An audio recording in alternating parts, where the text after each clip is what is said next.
இன்றே டவுன்லோட் செய்து உங்கள் ஃபேவரட் ஷோக்களை என்ஜாய் பண்ணுங்க. நல்ல காலம் பிறக்குது, நல்ல காலம் பிறக்குது, ஜக்கம்மா சொல்றா, ஜக்கம்மா சொல்றா. காணாத காலம் இந்த வீட்டை தேடி வர போகுது. நல்ல காலம் பிறக்குது, நல்ல காலம் பிறக்குது, ஜக்கம்மா சொல்றா, ஜக்கம்மா சொல்றா. நல்ல காலம் பிறக்குது, நல்ல காலம் பிறக்குது, ஜக்கம்மா சொல்றா, ஜக்கம்மா சொல்றா. தேடாத செல்வம் ஒண்ணு இந்த வீட்டை தேடி வர போகுது. விட்டு போன சொந்தம் ஒண்ணு இந்த வீட்டோட ஒட்ட வந்திருக்கு. அந்த சொந்தத்தினால இந்த வீட்டு மதிப்பு கூட போகுது. நல்ல காலம் பிறக்குது, நல்ல காலம் பிறக்குது, ஜக்கம்மா சொல்றா, ஜக்கம்மா சொல்றா. விதின்னு நினைச்சா விபரீதம் இல்ல, மதின்னு தடுக்க நினைச்சா வீண் பேச்சு விடியாது, பச்சைக்குறி மண்ணாகும்.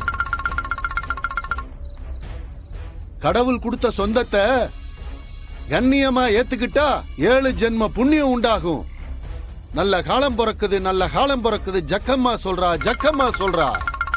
நல்ல காலம் பிறக்குது, நல்ல காலம் பிறக்குது, ஜக்கம்மா சொல்றா, ஜக்கம்மா சொல்றா. இப்ப இந்த குடுகுடுப்புக்காரன் சொன்னது சிவாவை பத்தி தானா? அப்படின்னா கூடிய சீக்கிரம் சிவாவை மாமா அவர் மகன் ஏத்துப்பாரா? அப்படிதான் அந்த குடுகுடுப்புக்காரன் சொல்லிட்டு போறான். மாமா சிவாவை ஏத்துக்கிட்டா அவரோட இத்தனை வருஷம் ஏக்கம் உண்மையாயிடும். கடவுளே, சீக்கிரம் எல்லாமே நல்லபடியா நடக்கணும்.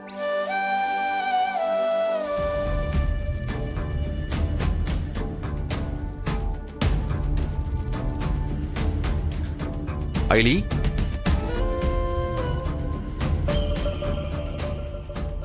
ஏய், காலங்காத்தால எங்க கிளம்பிட்ட? ஸ்கூல் கூட இன்னைக்கு லீவ் ஆச்சே. டிபார்ட்மெண்ட்ல இருந்தும் யாரும் கால் பண்ண மாதிரி எனக்கு தெரியல.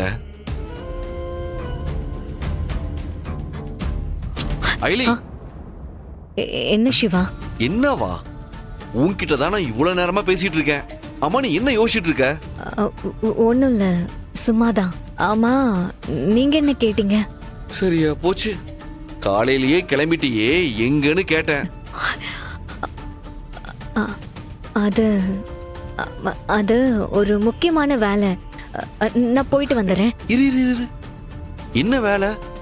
அது ஒரு முக்கியமான வேலை, நான் அப்புறமா சொல்றேன். நான் போயிட்டு வந்துடுறேன் சிவா.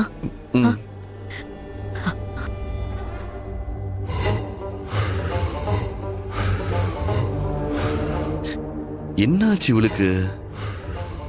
நேத்து நைட்டு நல்லா தான் பேசிட்டு இருந்தா. அவ எனக்கு தைரியம் சொன்னா. இப்ப பார்த்தா ஏதோ டிஸ்டர்ப் பண்ண மாதிரியே இருக்கா. எங்க போறேன்னு தானே கேட்டேன், எதுவும் சொல்லாம போறா. அப்படி என்கிட்ட கூட சொல்ல முடியாத அளவுக்கு அவளுக்கு அப்படி என்னதான் வேலை இருக்கும்?